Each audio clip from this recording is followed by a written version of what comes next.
प्रार्थना पत्रिका शुक्रवार 28/6/2024 पद सौंपे जाने का कारण। पहला तीमुथियुस 1:12-20। मैं अपने प्रभु मसीह यीशु का धन्यवाद करता हूँ, जिसने मुझे सामर्थ दी है कि उसके मुझे विश्राम योग्य समझकर अपने सेवा में नियुक्त किया।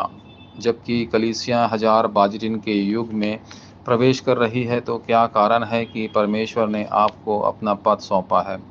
परमेश्वर दुनिया को सुसमाचार सुनाने के लिए रोमियों, फरीसियों और राजनेताओं का उपयोग नहीं कर सकता था। इसके बजाय उसने गलील के लोगों को बुलाया। पौल और रोमियो 16 के लोग आज उसने आपको सुसमाचार सुनाने वाले के रूप में बुलाया है और आपको विश्वास योग्य मानता है। जब यीशु ने अपने शिष्यों से पूछा, लोग मुझे कौन कहते हैं? उन्होंने उत्तर दिया, कुछ लोग यूहन्ना बपतिस्मा देने वाला कहता है, दूसरे एलिया कहते हैं और फिर भी दूसरे यिर्मयाह या भविष्यवक्ता में से कोई कहते हैं। उस समय पतरस ने कबूल किया, तू जीवते परमेश्वर का पुत्र है। आपको मसीह भी इस कबूलना की ज़रूरत है। परमेश्वर को ऐसे लोग की ज़रूरत है जो मसीह को जानते हो और सुसमाचार को अंत तक सुनाए। उन पर परमेश्वर सारी आशीषें बरसाएगा। मत्ती 16:17-19। जैसे पहले हुआ था करते थे, वैसे ही अब भी संघर्ष, आध्यात्मिक समस्याएं और चर्च की समस्याएं के युग में है। परमेश्वर ने आपको इस समय के लिए विशेष रूप से बुलाया है। पहला, एक व्यक्ति जिसने आपदाओं को युग को रोक दिया। यूसुफ की तरह आपको बस आज को छोटे छोटे काम आप करते हैं, उनमें परमेश्वर की आशीषों को जवाब ढूंढने की ज़रूरत है। उत्पत्ति 45:1-5। यह जानकर कि रक्त बलिदान शैतान और विपत्तियां हैं, तो आप ठीक रहेंगे। निर्गमन 3:18। इसके अलावा उन स्थितियों के बारे में उत्तर है जो काम नहीं करती है।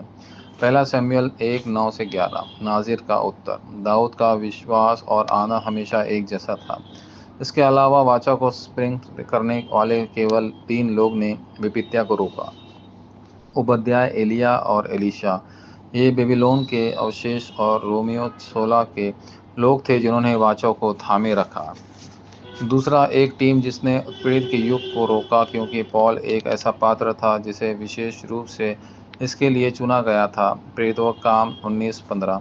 जहाँ भी पौल गया वहाँ महत्वपूर्ण लोग दिखाई देने लगे। वह फिलिपी, थिस्सलुनीकिया, कुरिन्थ, फिलिप्पुस और रोम गया और उत्पीड़न के युग पर विजय प्राप्त की।